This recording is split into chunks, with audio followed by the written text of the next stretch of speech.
നിങ്ങളൊരു ബാഴ്സലോണ ആരാധകനാണോ എങ്കിൽ നിങ്ങൾക്ക് നിങ്ങളുടെ സൂപ്പർ താരത്തെ ലെജൻഡിനെ ഉടൻ തന്നെ കാണാൻ കഴിയും. ലയണൽ മെസ്സി തൻ്റെ ബാഴ്സലോണ ആരാധകർക്ക് കൊടുത്തിട്ടുള്ള ഒരു വാക്കാണത്. അതായത് ബാഴ്സലോണ ആരാധകരെ ഞാൻ ഒരുപാട് മിസ് ചെയ്യുന്നു, നമുക്ക് ഉടൻ കാണാം എന്നാണ് അദ്ദേഹത്തിൻ്റെ സംസാരം. ബാഴ്സ ആരാധകർക്കൊരു മുന്നറിയിപ്പ്, അദ്ദേഹം ബാഴ്സയിൽ ഉടനെത്തും എന്നുള്ളൊരു സംസാരമാണ് അദ്ദേഹത്തിൻ്റെ ഭാഗത്തു നിന്നുണ്ടായത്. ബാഴ്സയിലാണ് അദ്ദേഹത്തിൻ്റെ വീട്, ബാഴ്സയാണ് അദ്ദേഹത്തിൻ്റെ ലോകം, ബാഴ്സയിൽ നിന്നാണ് അദ്ദേഹം എന്തെങ്കിലും ആയിട്ടുണ്ടെങ്കിൽ ആയത്.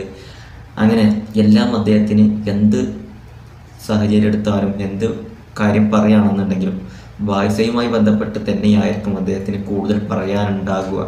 കാരണം അദ്ദേഹത്തെ വളർത്തി വലുതാക്കിയ ക്ലബ്ബ്, അദ്ദേഹം ചെറുപ്പം മുതലേ കളിച്ച് വളർന്ന ക്ലബ്ബ്, അദ്ദേഹത്തെ എല്ലാം നേടാൻ പ്രാപ്തനാക്കിയ ക്ലബ്ബ്, എല്ലാം കൊണ്ടും അദ്ദേഹത്തിന് നല്ലത് മാത്രം വരുത്തി വെച്ച ഒരു ക്ലബ്ബാണ് FC ബാഴ്സലോണ.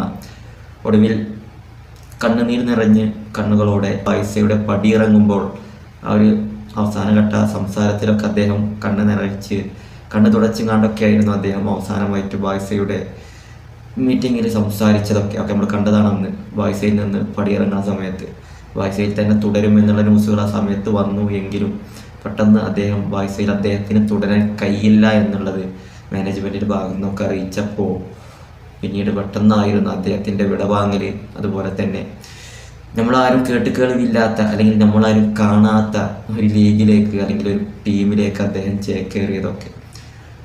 MLS ഇന്റർ മയാമിയിലേക്ക് അദ്ദേഹം ചേക്കേറുന്ന സമയത്ത് ഒരുപാട് ആളുകൾ അദ്ദേഹത്തെ വിമർശിച്ചിട്ടുണ്ടായിരുന്നു. ഇത്രയും ഒരു സ്റ്റാൻഡേർഡ് ആയിട്ടുള്ള താരം, ഇത്രയും ലോകോത്തര താരം ആരും അറിയപ്പെടാത്തൊരു ലീഗിലേക്ക് അല്ലെങ്കിൽ ഒരു ടീമിലേക്കൊക്കെ പോകുകയോ എന്നുള്ള ഒരു സംസാരങ്ങൾ ഉണ്ടായിരുന്നു. പക്ഷെ അദ്ദേഹം ആ ലീഗിൽ പോയിട്ട് അവിടെ നിന്ന് അദ്ദേഹത്തെ കൊണ്ട് ചെയ്യാൻ കഴിയുന്നതെല്ലാം ആ ടീമിന് നേടിക്കൊടുത്തു.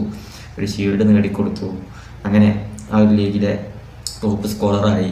അങ്ങനെ അദ്ദേഹത്തെ കൊണ്ട് കഴിയുന്ന രീതിയിൽ അദ്ദേഹം ആ ഒരു ടീമിനെയും MLS ഇന്റർ മയാമിയെയും സഹായിച്ചു. ഏതായാലും ബാഴ്സലോണ ആരാധകർക്ക് മുന്നറിയിപ്പ് കൊടുത്തിട്ടാണ് ഞാൻ ഉടനടി ബാഴ്സ ഫാൻസിനെ ഞാൻ ഒരുപാട് മിസ് ചെയ്യുന്നു, നമുക്ക് ഉടനടി കാണാം എന്നുള്ളത്. അതുപോലെ തന്നെയാണ് അദ്ദേഹം മെസ്സി പറഞ്ഞിട്ടുള്ള മറ്റൊരു കാര്യമാണ് റൊണാൾഡീനിയോയെയും അതുപോലെ പെപ്പ് ഗാർഡിയോളയെയും ഒക്കെ തമ്മിലുള്ള അവരുമായി ബന്ധപ്പെട്ടുള്ള സംസാരങ്ങൾ. പെപ്പ് ഗാർഡിയോളയും അതുപോലെ റൊണാൾഡീനിയോയും ഒക്കെ തൻ്റെ ജീവിതത്തിൽ സ്വാധീനിച്ചിട്ടുള്ള ഒന്ന് രണ്ട് വ്യക്തികളാണ് അവർ. പെപ്പും ഞാനും തമ്മിൽ ബാഴ്സയിൽ പല നേട്ടങ്ങളും നേടിയിട്ടുണ്ട്. അതുപോലെ തന്നെയാണ് റൊണാൾഡീനോ, അവൻ എന്നെ ഒരുപാട് സഹായിച്ചിട്ടുണ്ട് എന്നൊക്കെയാണ് മെസ്സി ഇവർ തമ്മിൽ ഇവരുമായി ബന്ധപ്പെട്ട് സംസാരിച്ചത്.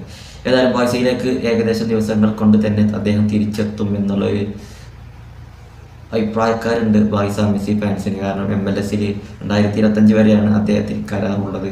ആ ഒരു കരാർ കഴിഞ്ഞാൽ അദ്ദേഹത്തിൻ്റെ ഡ്രീം ക്ലബ്, അദ്ദേഹം തന്നെ മുന്നേ പറഞ്ഞിട്ടുണ്ടായിരുന്നു ഞാനിവിടേക്ക് തന്നെ തിരിച്ചെത്തും, ഇതാണ് എൻ്റെ വീട് എന്നൊക്കെ.